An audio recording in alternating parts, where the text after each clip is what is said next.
E aí, pessoal, tudo bem? Estamos aqui de novo. Juro que não larga do meu pé ainda, tá aqui coladinho, não desistiu ainda, né? E começamos aqui o terceiro episódio com uma convidada especial de boa. O Júlio vai apresentar ela depois aí mais um pouquinho, mas ele tá com uma cola ali, porque o currículo dela, a formação dela é gigantesca, né? Mas a nossa pegada agora desse episódio é falar um pouquinho de silêncio. Então a gente vai ficar agora 15 minutos sem falar, né? Porque é só silêncio, e aí vocês vão entender. O que tu acha, Júlio? Não? Acho que não. Mas ele Pois é, Erika Nakano, psicóloga, doutora pela USP, tem pesquisado exatamente o tema da contemplação, da meditação, do silêncio também.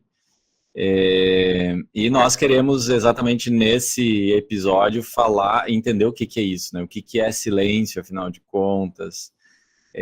Silêncio é ficar quieto, né? Porque às vezes nós participamos de um retiro de silêncio e algumas pessoas tinham essa ideia, vamos lá só para também é isso, né? Também silenciar é não falar, mas silêncio é muito mais do que isso. Então, Erika, nos ajude aí a entender o que afinal de contas é o silêncio. Existe silêncio? Essa é uma pergunta, né? Existe silêncio?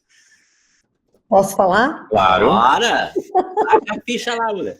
É interessante, né? Nós vamos falar sobre silêncio, né? Parece que é uma coisa tão contraditória, né?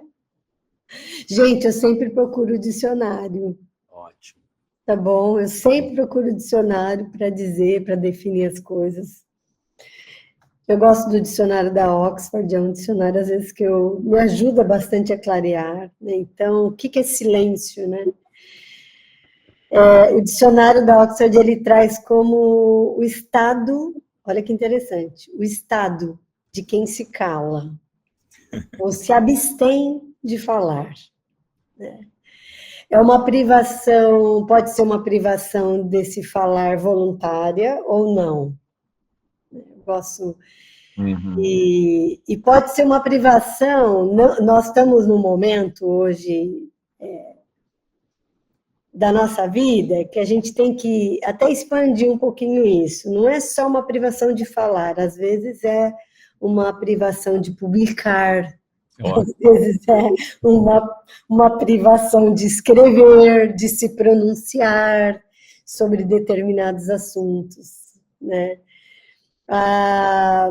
Eu acho que o silêncio, de uma maneira bem, eu vou dizer, errônea, de uma maneira não legal, eu vejo isso nas pessoas que eu convivo, elas definem o silêncio como uma ausência de som. Uhum. O que é silêncio? Uma ausência de som, um vácuo, um nada, né? E não é publi, não estou ganhando nada sobre isso, mas é impossível não falar desse tema sem compartilhar um livro que, assim, faz uns 7, 8 meses que ele é super recém-publicado, inclusive no original e aqui no Brasil, que o título é O Silêncio Vale Ouro.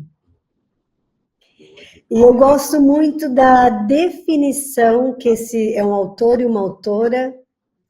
Isso é para dizer que as mulheres também podem lidar com o silêncio, esse negócio de ficar dizendo que homem é silencioso e mulher é barulhenta, não é bem assim, não.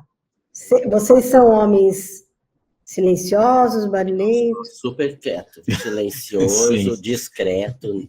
Eu sou. Sabe que eu comecei a falar, vocês ficaram bem quietinhos. Tá vendo? Sim, aí, Dá até vontade de parar de falar para dizer que não são só as mulheres que são barulhentas. Mas esses autores, é um autor e uma autora, eles definem o silêncio, na verdade eles falam silêncio, o contrário do silêncio não é o barulho.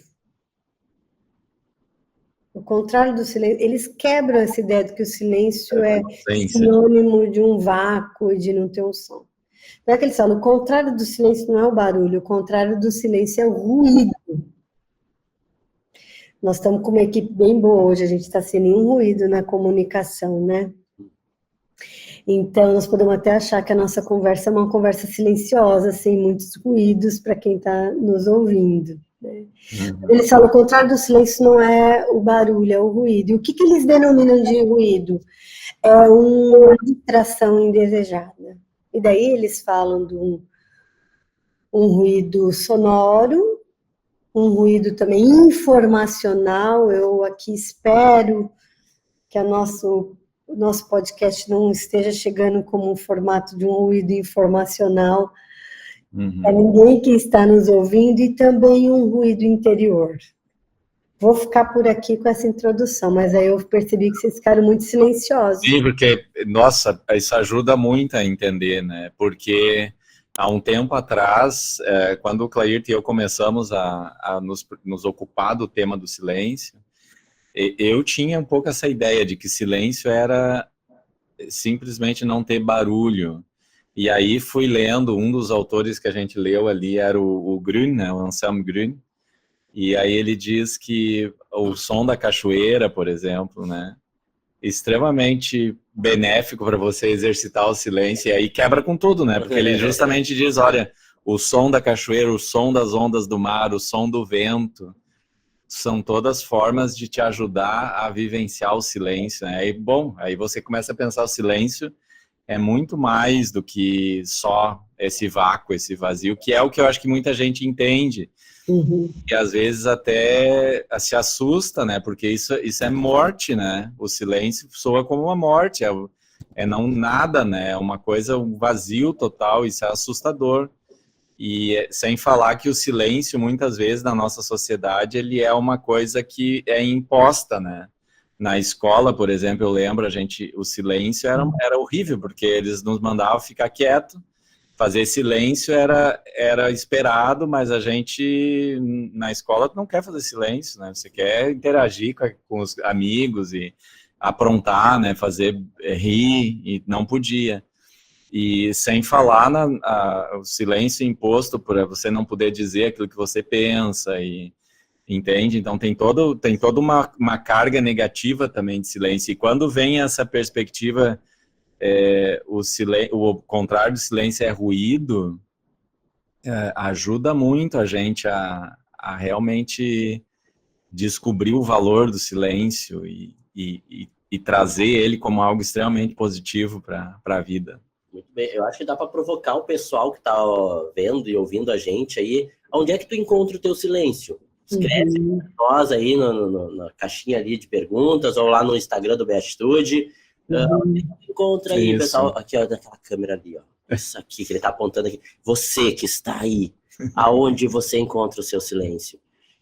E é muito interessante porque vou pegar uma prática lá do consultório, assim, né? Que a gente vê os papais e mamães ali, né? Todos empolgados aqui. Temos um papai aqui de primeira viagem também, aqui, está presente lá, né? E aí, faceiro que a criança está fazendo os primeiros sons, o barulho, querendo falar, e todo mundo naquela expectativa, né?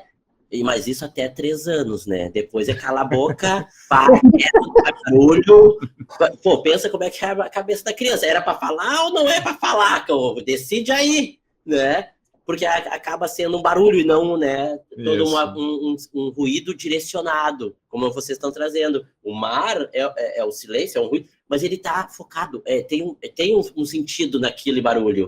É aquele barulho que faz a mente silenciar, ou seja, pensamentos, emoções, e se conecta com aquele ruído, que não é um barulho que causa desconforto, por exemplo, como a Erika está falando ali, daquela coisa que causa desconforto. Não, é uma coisa que, na verdade, conecta com aquilo, né? E faz com que o que está aqui dentro da cabeça e aqui dentro do coração...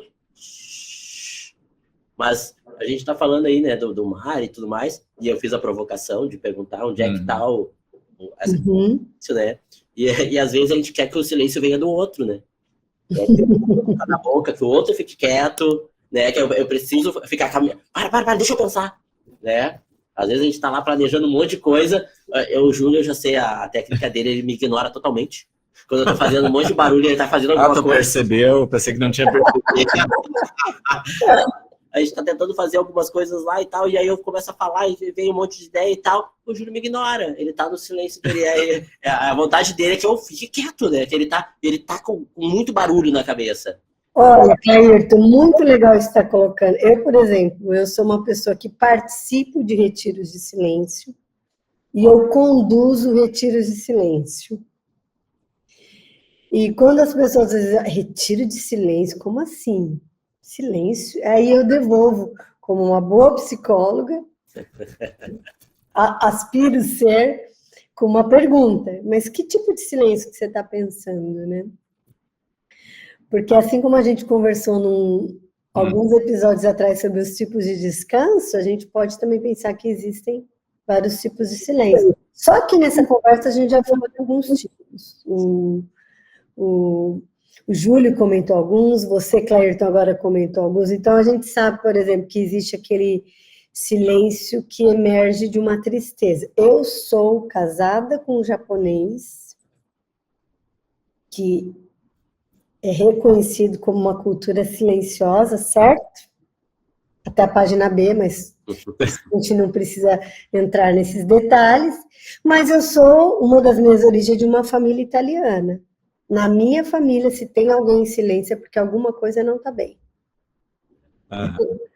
Esse é aquele tipo de silêncio, assim, que ele é quase como um sinônimo de que alguma coisa não está bem, né? No setting terapêutico, né, enquanto psicóloga, a gente sabe que existe aquele silêncio que a gente chama do silêncio elaborativo, da elaboração.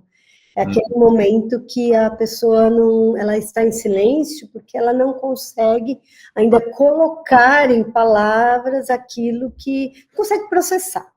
Uhum. Eu nunca vivi isso, mas eu tenho uma amiga psicóloga que ficou uma sessão inteirinha com uma paciente em silêncio. Vocês imaginam isso? Era uma elaboração. O que esse silêncio não estava dizendo? Tem aquele silêncio também, que às vezes nós brasileiros precisamos muito, que é aquele silêncio mais ligado à prudência, né? No meio religioso, cristão, tem aquele provérbio que diz que quem sabe controlar a sua língua é prudente. Uhum. O Júlio você trouxe, né, Júlio, esse silêncio coercitivo. Isso. Eu gosto sempre de colocar assim, uma coisa minha. Às vezes eu vou preparar uma aula, alguma coisa sobre um tema, sabe o que eu faço, gente? Vocês fazem isso também? Talvez vocês façam. Eu vou lá, coloco a palavra no Google, ao invés de eu ver o que vem de conteúdo, eu clico em imagens. E se você colocar silêncio, só vai vir aquelas imagens assim, mandando calar a boca. Punitivo, um negócio meio que punitivo, né? Tem o silêncio respeitoso, assim, já faz um tempinho atrás, mas no funeral da Rainha Elizabeth, vocês viram a quantidade de vezes que teve momentos de silêncio, né? Tem o silêncio respeitoso, tem o silêncio do boicote, que às vezes, preciso dizer isso, nós mulheres, às vezes, fazemos aquele silêncio só para dar aquele boicote no marido, no namorado, né? Tem o silêncio da omissão, né? Que é aquele silêncio que se omite. Esse precisa ser quebrado diante de injustiças, diante de situações que não se deve silêncio. Eu acho que o silêncio que a gente está conversando aqui não é nenhum desses. Eu acho que o silêncio que a gente está conversando aqui é um silêncio mais ligado a uma presença e não a uma ausência. Isso, mas é muito bem colocado essas questões do silêncio que tu está trazendo, porque o pessoal, às vezes, não tem ideia do que é o silêncio só calar ou só o né? E tu está dando várias ideias, Ericas, de como o silêncio se apresenta aí no dia a dia, né? Mas eu entendo assim, ó, quando a gente está trazendo aqui para discussão o tema do silêncio, é essa pegada mais dessa conexão, né? O silêncio como uma forma de uma conexão profunda com as essências, assim, com aquilo que somos, aquilo que nos rodeia, prestar atenção realmente, né? O mindfulness ajuda bastante a isso, prestar atenção sem julgamento, realmente contemplar, Erika. Eu acho que tem muito a ver com contemplação, né? Agora vou pedir para o Clairton quebrar um silêncio. Manda. Porque um dos autores que eu mais gosto, que eu acho que ele é um contemporâneo, um monge cristão que trabalha o silêncio, o Júlio citou ele no início, e eu não sei pronunciar em alemão o nome dele. Você sabe, Clairton? Quebra teu silêncio aí. O Green? Ah lá, como é que você fala, Clairton? Quebra teu silêncio. Fala de novo, Júlio. Green. Pera, fala de novo, Júlio. Green. Mais ou menos? Podemos falar aqui só Anselmo? Céu. Aí, Júlio, tu tá dificultando minha vida por quê, então? Porque eu falo Grum. As pessoas, às vezes, nas redes sociais me corrigem, viu? Não é Grum, é alemão. Tá Mas bem. eu sou uma brasileira, né? Eu não posso falar, mas o Júlio é um fluente em alemão. Eu não sou fluente, não, mas a regra do alemão é quando você tem esse U tremado, você tem que falar com a boca de um I, o U. Grün. Anselmo Green. Você faz a essa boca regra- como se fosse um I, mas você fala um U. Mas essa regra aí, eles não estavam vendo minha boca, olha o tamanho. Como é que eu vou fazer o gri? Eu estava falando verde em inglês, eu vou falar green. Green green também tá certo, porque tá próximo daí mais como o inglês diz. Eu acho que para quem está nos ouvindo e tem interesse nesse tema e nesse silêncio que a gente está falando, eu, não sei vocês, meninos, eu considero o Anselmo Green, esse monge beneditino, talvez uma pessoa da nossa contemporaneidade que mais escreve e fala de uma maneira tão inteligível sobre o que é esse silêncio. Isso. Eu indico também, aí nós temos trabalhado bastante com ele aqui no Beatitude, e ele é muito traduzido, né? Ele tem agora a Vozes traduzido, não fazendo propaganda aqui, né? Mas esses caderninhos que são de exercício são muito legais.